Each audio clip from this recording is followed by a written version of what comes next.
Setup, conflict resolution.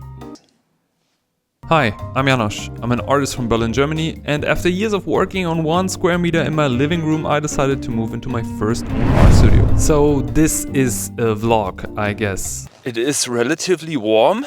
I can see dead people. I would say plus 25 degrees, nice t-shirt weather. I feel great. There's a lot to do. Prepping the stream also. I have one mentorship call, but I'm excited for because this person's about to go into a studio and we worked like 1.5 years together. As a junior, the hardest part is to get the foot in. We head to the studio and we got a lot to do. I take you guys with me. Let's go.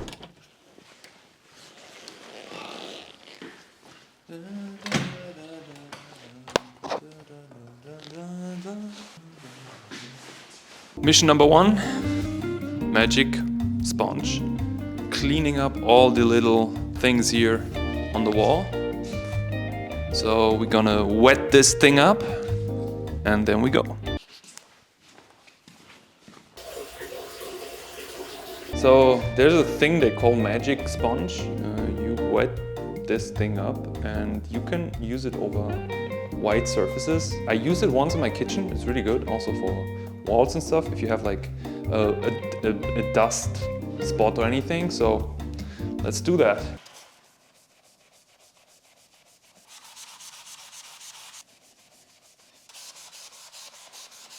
I mean, it's not that it matters so much. I want to paint on this wall anyways. You know, the biggest problem of working from home in your own living room is that you never really can leave stuff behind. You always have to clean up afterwards because otherwise every morning you step up in a mess. At least it's annoying for me. You know what? I think I have an idea for this episode, how to structure it. Let's say we call it how to build your own creative space. So the problem with having not your own creative space, especially as a creative, I think is pretty obvious because you need to get into a flow state, but you also need to be inspired and need to inspire yourself sometimes, even though I believe that motivation ain't shit if you don't start with things. A mechanism, you know, like I want to come in this room, I want to have a lot of triggers that trigger me to start painting, to draw and be creative. I think I'm not getting this red dot away. I think a red dot is really triggering. How about a red painting? I think that's much better. I always had the dream of my own creative space. It's funny because I always do like these pre-planning things for the upcoming year, and on the end of 2025 I wrote that I want to have my own creative space in 2026. I never expected that this is gonna be happen in the first month of 2026, to be honest. Because one problem of having a creative space or getting one, especially here in Berlin, is nobody wants to rent you a room. Everybody wants just renting desk. One desk costs you 200 euros upwards. But it's probably also net, it's not even brutto, so it's not warm, it's cold. I never thought I would start sweating using a sponge. Besides the red dot, everything went off the wall, which is amazing.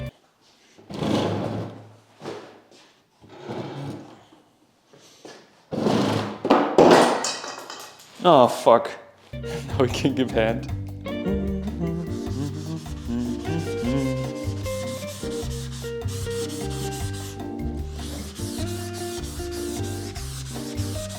I love this thing. This is awesome. I was annoyed about the thought that I need to paint these walls again, but they look freaking white. I'm really curious to see how the room looks in a year or two. How would you make your own creative space? I'm constantly thinking like, what do I want to do? On one side, I want to keep it clean and I want to keep it with as little things as possible.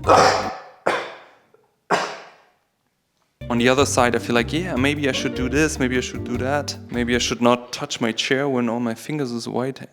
I think you cannot do everything perfect. I don't know if you would look for a creative space where you would rather be alone. Let's talk about budget, I guess. Of course, when you move into creative space, also everything has to move. I mean, in Berlin, we have something that's called Miles, which is kind of like a rent share car thing, so you can also rent transporter and transits, find it anywhere. The biggest problem is like availability, because oftentimes it's never close to you, so you have to run through half of the city to get one. Getting everything here, I paid kind of like 60 bucks in total for renting and everything. Everything I bought from IKEA was around, I think around about 280 or 270. So the carpet was actually the most expensive stuff. The shelves were super cheap. The lamp was super cheap. Curtains like $10 each. Basically didn't spend any money. So after 3 walls, the sponge looks like this. I think I'm gonna whiten up this side and then do the end of it, and then we are done with the walls.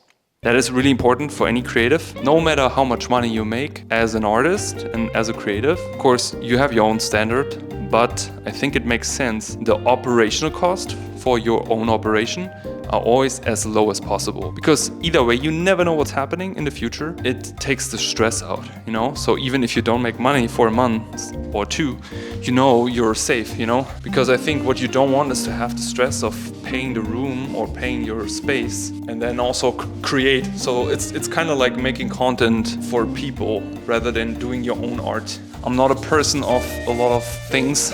I don't like to have many things because they're just things. Who gives a shit? So we're done with this. Again, this is called a magic sponge.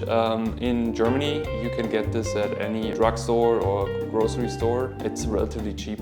Schmutzradierer, we call it. We Germans. Here I also have my curtain thingy, which was already in the room, which is great. There is some sort of like clipping stuff on it already. I can technically just clip that in and I hope it holds the curtain. If not, I have a problem. I don't want to go to IKEA again, so.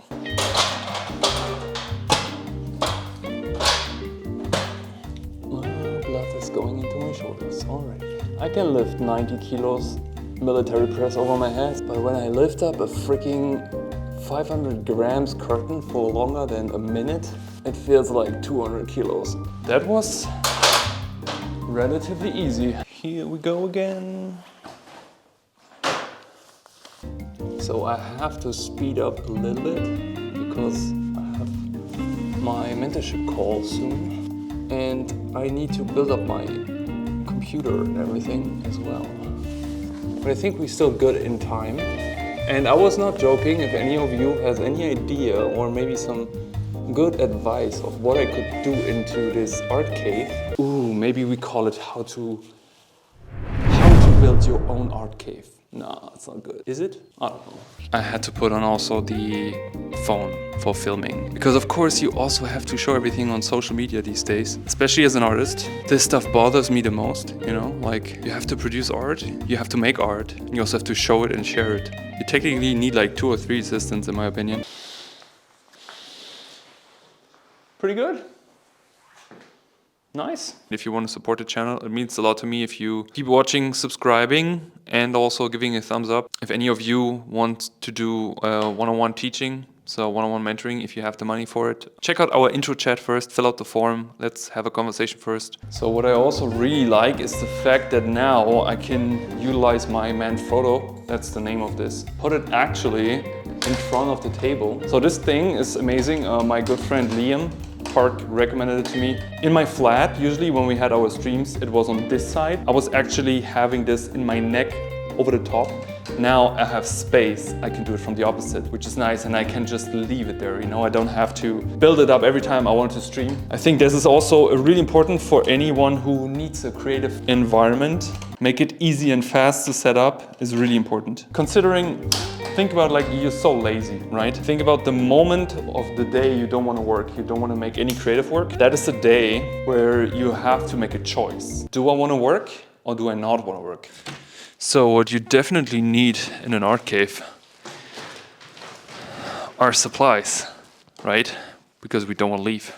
Focaccia bread, rice, chicken, avocado bowl, tomato, chicken, and bananas. We moved completely from studio into home office. And that kind of like made it so normal, which I also feel is a little bit dangerous because you don't have the distance from your work. Because the distance to your work is equally important than being close to your work and have a good workspace.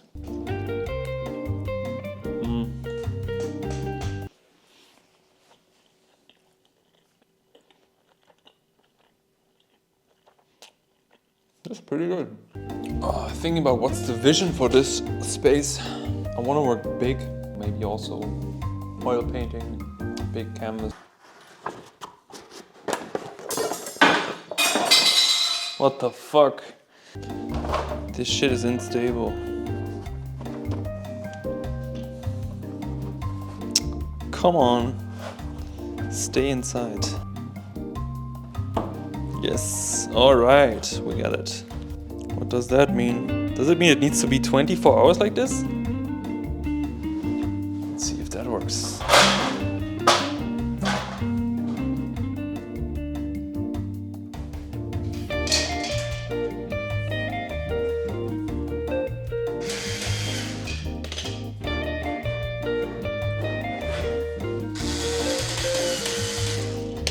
When I moved into my first flat, I didn't had a electric screwdriver, or I don't know how you call that in English. Basically, I just had a screwdriver, and everything in my flat, I was hand screwing, and I was doing that for years. My forearms would be dead after that, until the day came where I bought this thing. These screw these in as well, and these. Then we flip it, do the other side, it's done. Takes literally like, I would say 15 minutes max if you do it slow. Okay, that's the last one. They're all three done. And the cool thing is now I can basically have like my own sideboard, right? It's really nice for storage. That's the first cool thing. The other thing is that I can do this as well. And I can just place them on top. Of course, keeping in mind that this is just standing on it, but I don't have like heavy stuff. So before I roll the carpet, just I'm just cleaning the floor.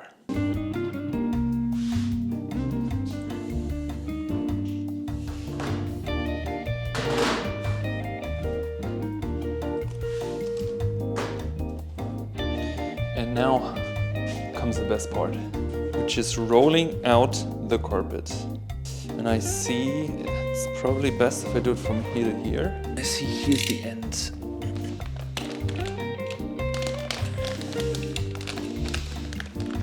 So let's move it over there. A bit more. So it's 2 by 3 meters. So 2 by 3.